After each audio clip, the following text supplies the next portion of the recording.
top changing transformer both sides. Hindi kayo pwede, pag may top changing kayo, automatically huwag kayong mag singular transformation.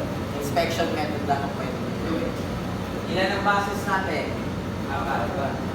Bus 1, bus 3, bus 4, bus 3. Okay?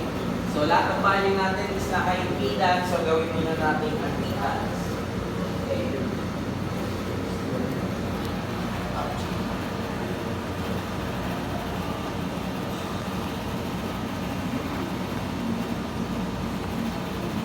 So kunin ko yung aking Y34.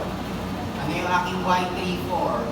1 over J 0.2 plus 1 over J. Bakit pinag-add natin? Parallel. Naka-impedance tayo. Kaya add yan. Pero kung impedance yan, hindi ganyan ang formula natin. So ilan yung sagot?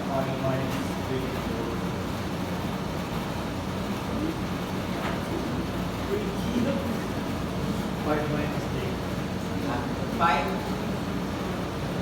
5 minus Bakit 5 minus J4? Parehas may J yan eh. Negative J. 9.